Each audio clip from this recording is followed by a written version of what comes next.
40 years ago? Seriously? It just doesn't seem like it could possibly be that long. I mean, to me, it's like it was just 40 years ago.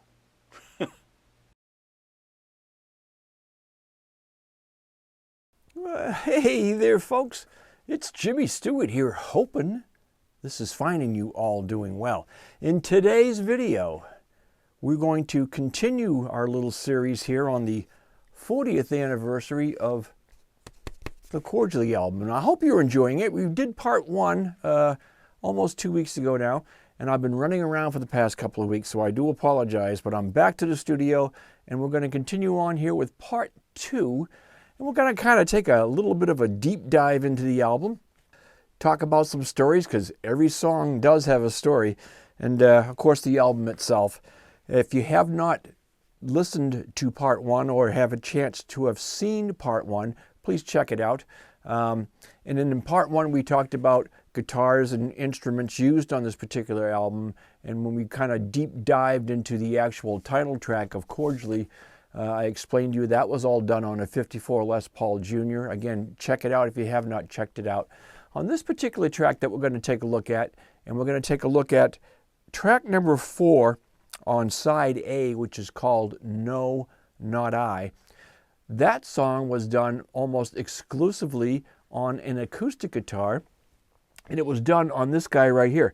This is a 1976 Ovation 1612 Balladeer, custom Balladeer. I picked this up back in '76, brand new.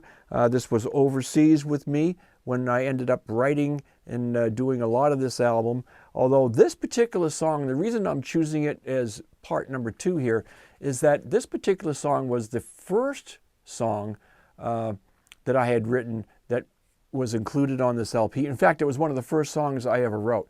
I wrote this song a long, long time ago. This was around 1968, maybe beginning of 69. So I was like 13, 14 years old. And honestly, you can tell in the song, I didn't really know what I was writing about back then. It was the Vietnam War era. You know, you had a lot of protest songs and ballads and things like that. And I was doing my thing as a 13, 14-year-old, you know, my first writing. In fact, I thought I invented the chords in this particular song. I had no idea what I was playing. And later on, I found out that I didn't really invent those chords, that they were a C major 7 and an F major 7. And I just really liked the sound of them. It kind of had that melancholy sadness, but yet hopefulness to it. And that's kind of how the song was, and basically what the song was about. Again, not a very skilled writer at 13 or 14. And I thought I was going to change that song up when it came time to actually do this album. Like I said, I had around 20 tracks for it, and we had to cull those down to 10 different tracks.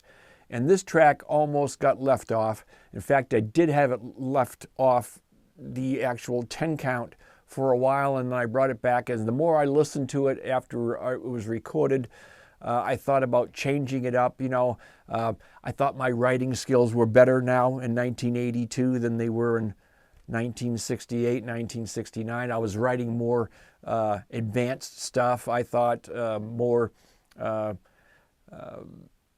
don't know how you want to call it, but I think my stuff was a little bit more edgy, you know, a little more jaunted. I was doing a lot of start and stop type stuff. I really enjoyed it. You know, I was going to change the song, maybe write a nice, you know, middle 8 for it or something, and then I decided just to leave it because sometimes that's the best thing to do.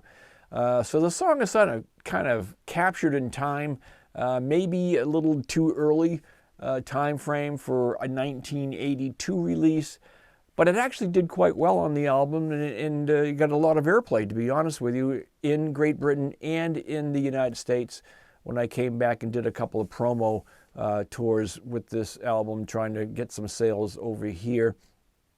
Again, the album was only released in the United Kingdom, but because it was under my label, I was able to sell copies in the U.S. as well. So I did some of that.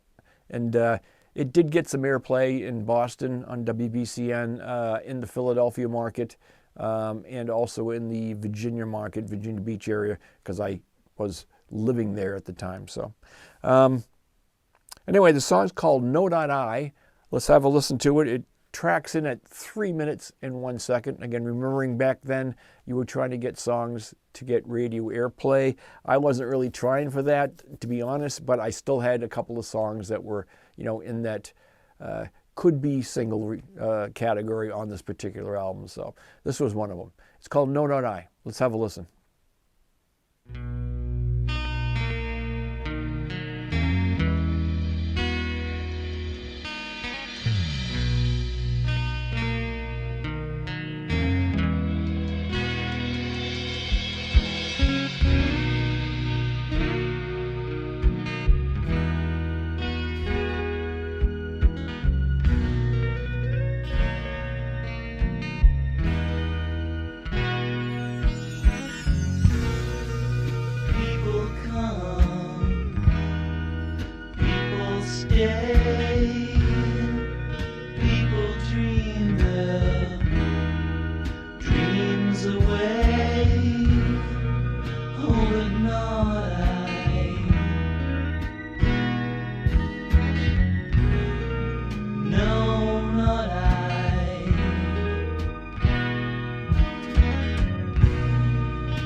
Okay, so you've had to listen to the track. Again, it was probably one of the fewer times that I've written something that was kind of like a ballad like that, as close to a love song perhaps as I'll ever get.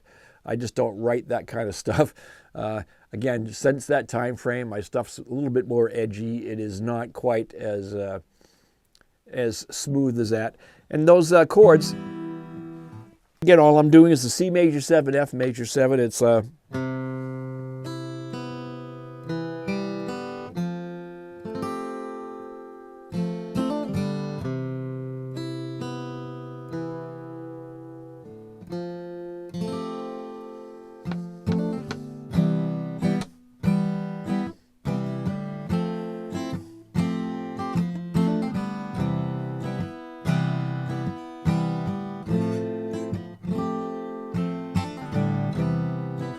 the middle chorus pieces are just a G down to an F.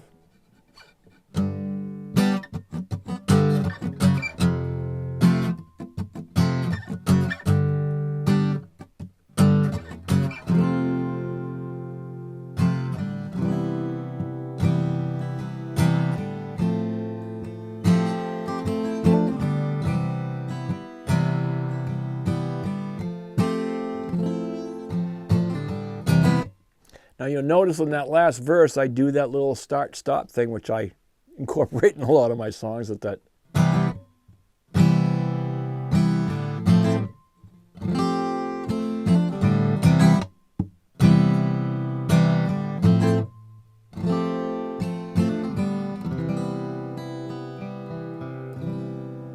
Then the other thing you'll notice on a lot of my stuff, especially on this particular album, is that I double track a lot of the guitar work. I spread the guitars out over the stereo spectrum. You'll hear them in your right ear and in your left ear at certain times. I do a lot of double tracking of my leads, and I double track my voice a lot. And some people to this day say, well, that kind of gives it that Lennon type of thing, because Lennon used to do that a lot as well, and I always appreciated that. And I've done it since my very first album, like I said here. Some of the things that I do, again, this particular song was one of the first ones I ever wrote, and didn't almost make it to the album, but at the end I relented only because it was a nostalgia type thing. It was like one of the first songs I ever did, and a lot of people liked it. I think the recording came out okay. Now, you'll see that I did do some sweetening on this. Again, my vision of this song when I first wrote it was I wanted to hear it with a huge orchestra, you know, that da da da da da da da da with horns and violins and all that kind of stuff. I really wanted a big production. Obviously couldn't do that in 1981 when I actually recorded it. So I ended up using the Seal Orchestrator here, this 49 key beginning of a type of a synthesizer, and I ended up using that to sweeten it up, put my little strings and that kind of thing in there, and that's what I ended up using. We'll take a quick look at this as well. All right, so here's the Seal Orchestrator. This is an Italian-made synth from 1981, and this is the actual unit that I used on the Cordially album. As you can see, it is a small keyed, and it only had 4 banks. So you had your brass here, in your brass section, and then your strings, and then reeds, and then your piano. So you had 4 options here.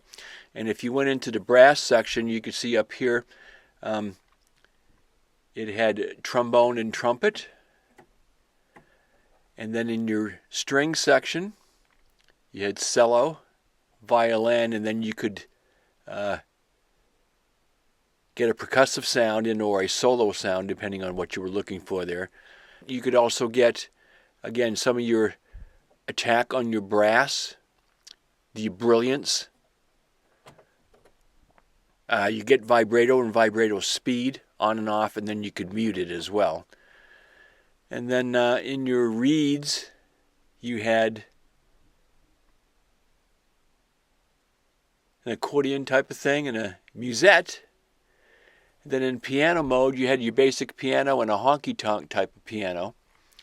Then, like I said, all the green, the green stuff here was stuff that you could use in various configurations based on what you were doing. So you had your attack and sustain controls here, and then your overall volume here.